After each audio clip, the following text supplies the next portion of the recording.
Welcome back to Game Wolf Plays Scourge of Armagon, where I spare no expense playing Quake mods of yore.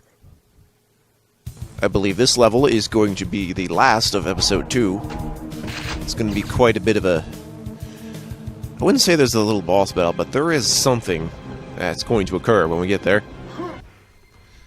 And we'll get some nice text again, which is good. How do I remember that stuff? Great question that I don't want to answer. I can't answer, so that's why I don't want to.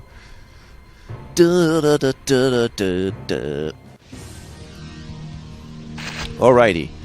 So, you should probably plan out which direction you're going to go first. I have chosen to go here first. Mainly so I can deal with this fucker. I don't need this fiend coming around on the other side so early on. Also, there's a couple secrets around, too. And, whoa, flesh mine around the corner. Yeah, get these guys. Wait a minute, what was that? I have no idea. There's some thunderstorms going off, though, apparently. We lift!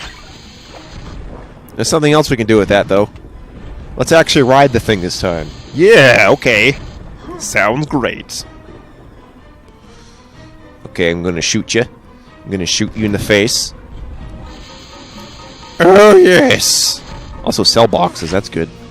Gonna need those. Because I want to use all of them for this level. If I can. But no, there is something else up here. I just have to do some crafty jumping. Platforms in my first-person shooter, it's more likely than you think. It's a red armor. Very good, even though I had plenty of armor still. I'll just open that now. Or, rather, put it down now. It was opened, I closed it. Alrighty. Let's go down this way now. Open sesame! Can't get enough of these door opening animations. Have to come up with something elaborate to make it work each time. For decorative purposes. Oh, yay! Oh, yes. You know what? I'm already looking forward to doing a Mission Pack 2. It'll go out like a breeze, I assure you. Today I've conjured a few Rottweilers. Oh, great. Here, dogs. Here, doggies. Come on. Come on, Ranger's got some shit to fight. Come on. Super nailed! Oh, shit. That was not how I wanted that to go. True, I could have probably survived the rest of the level, but that did not go how I would plan it, so, yeah. You're probably wondering to yourself, how do you decide when to quick load besides being obviously dead? Well, you know, you have to just guess your amount of pain tolerance, how many mistakes you're willing to accept. But also in a little trap like that, when you've just been stuck between monsters, that's just no good.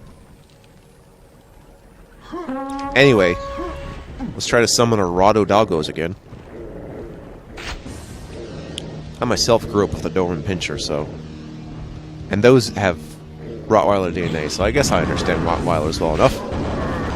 They're kind of cute, actually. You know, when they're not foaming at the mouth, like in this game, with blood. Kinda cute. Shit, they're cute as fuck. I mean, when they're little. When they're big, they're just, you know, handsome dogs, you know.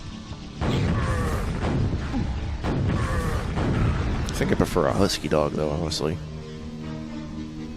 But that would require too much attention, which is why I don't generally get dogs. And, you know, seeing as I want to focus more on doing amazing Quake-like shit, you know, they can't really get all what they need from me, so that's why I don't have dogs. I will get along with any dog you have, though, so don't worry about that. Yeah, quad damage it up. There's nothing more terrifying than quad damaging your Thunderbolt, is there? Yeah! Okay, okay, everyone relax. There's just a few flesh mines fucking my ass up. I think if you're close enough to them and you're hiding behind a corner, you can kind of trick them into exploding into a wall. I suppose that depends on the radius of detection. Or radius of giving a shit. The radius of giving a shit. Yes, the smart armor only goes on when it's needed. I still have more than enough red armor to account for how much the yellow armor would provide. Probably because it's 100. I do the math, and I see that it was good. How do you get such quality from your Dawski? You know, well, a lot of debugging, actually. What the hell is that sound? I think there might be a fiend jumping around. Hang on a second. I don't hear it anymore, whatever it was. It sounded like a corpse going up and down. Which is not a sound I imagine you ever want to hear.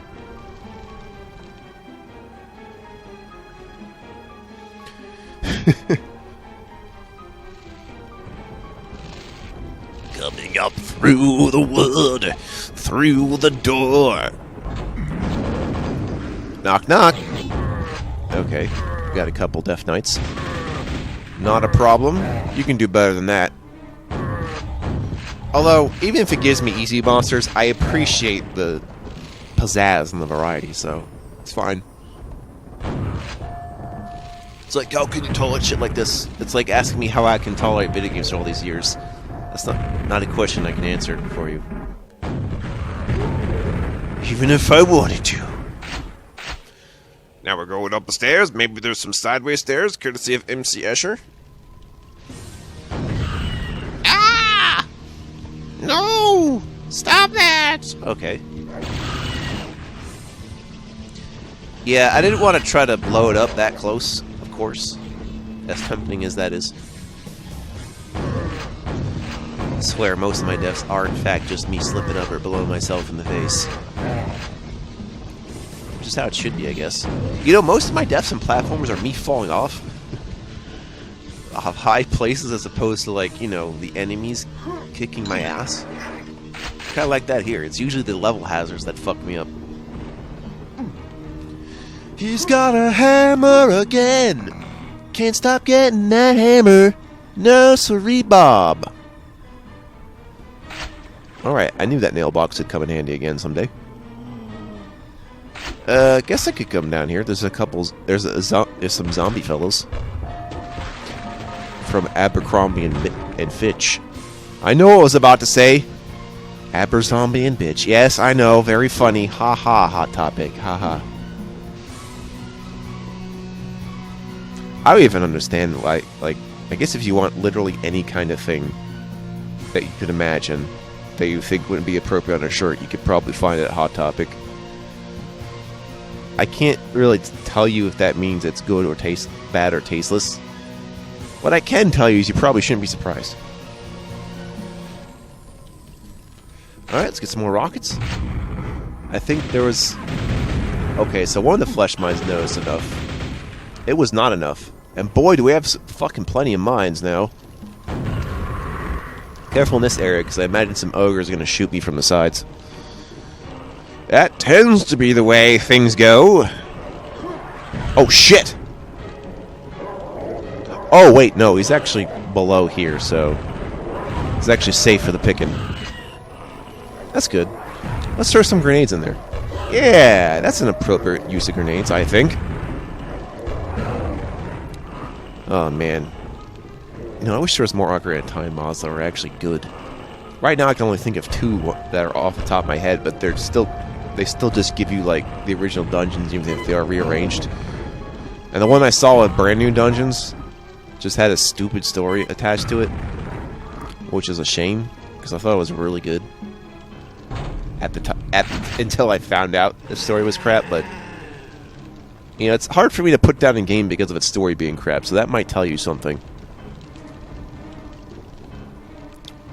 Oh well. Maybe someday. I imagine it had something to do with them not programming bosses, actually.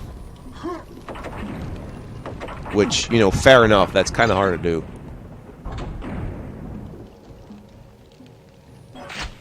Alright.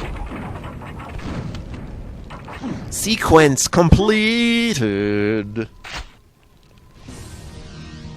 Anything else you'd like to say about the Scourge of Armagon level pack Gaming Wolf?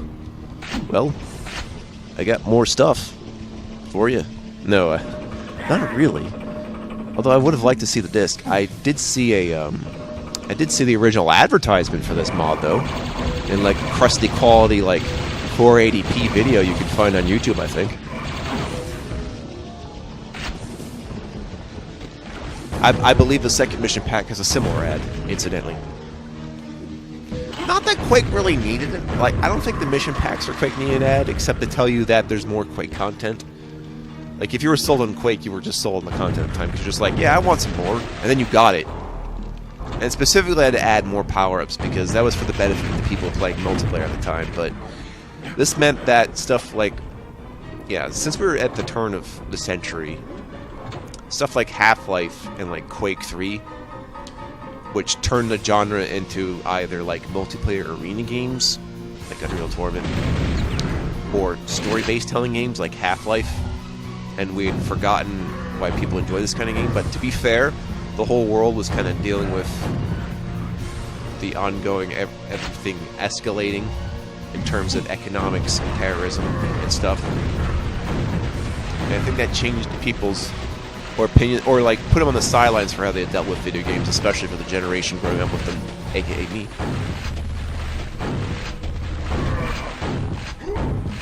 But now that I think my generation has more or less matured, you know, we can have video games represent any kind of demographic we want, and we can still have them represent the old styles as well as the new styles.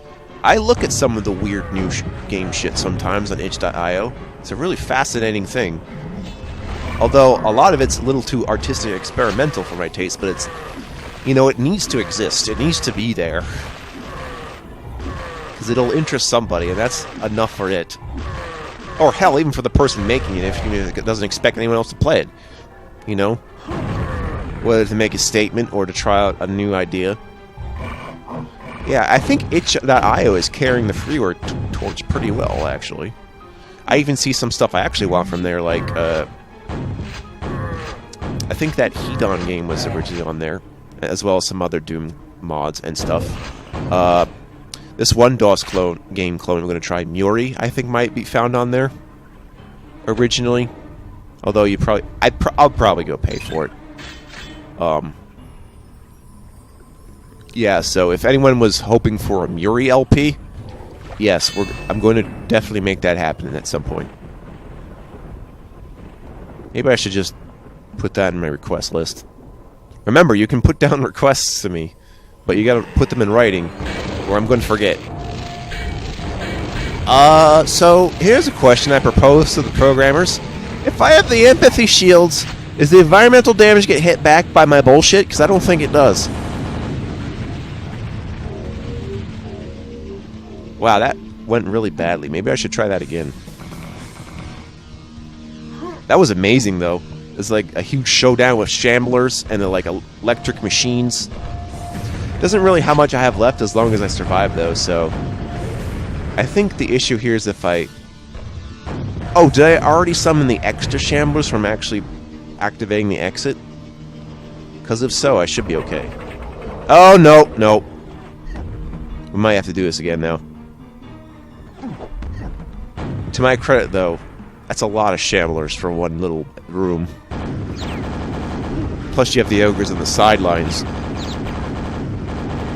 My whole life is in shambles! Thank you, Mr. Bojangles. Man, I got smashed! Damn! Alright. Well, I'm still gonna get the empathy shields. I feel like that should be part of the plan, not just because it's a secret. Definitely should just activate this now, so I had them all out here. There we go. That way I can deal with all the shamblers while my shields are still on. Oh, shit! No, I had the right idea. I just have to dodge better. It'd probably be better if I had a quad damage, too. Like, that seemed necessary. Anyway, let's try using the hammer this time. Yeah! That was a much better plan. Oh, yes. Okay. Put the nails on him. Throw all the nails I have at him. Very good. Alright, we're gonna get rid of the ogres, and then I think we can leave, finally. God damn. Isn't it great with games like this that you think are frustrating but have appropriate save systems? And people think they might be cheating back in the day when it was really just a part of how the game was presented? Maybe they thought it was a walking simulator with guns. Maybe they did. Or maybe they just don't understand what entertainment is. Possibly. Whew. Shoutouts to 97.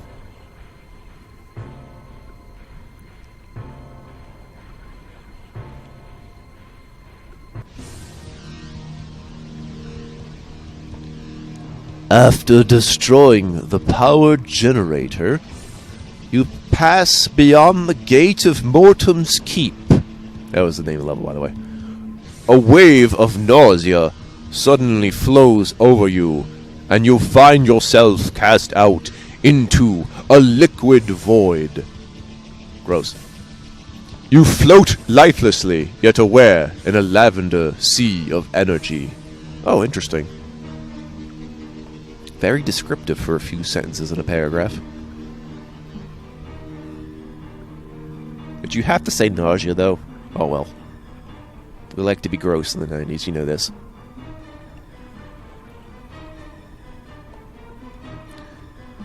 After what seems like an eternity, you feel the presence of a diabolical intelligence. It's Diablo! No, it's not. You are held helpless for a moment as your mind is open to that of Armagon, Quake's general and master of this realm.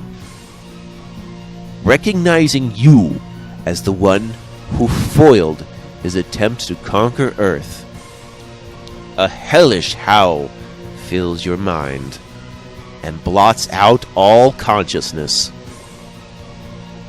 When you awake, you find yourself on the shores of reality, but in a time and place unknown to you. So this is referring to episode 3 and its lack of coherency. I don't really know where episode 3 takes place, like, at all. But we will be fighting Armagon, however, at the end of it. So there is that. I haven't decided what the general theme of episode 3 is, so, you know, just go by my weird naming schematics, or look up the level names yourself and decide for yourself. All I know is that the next level is probably been the hardest for me, so if you can get past this one, you can do the rest of the game just fine.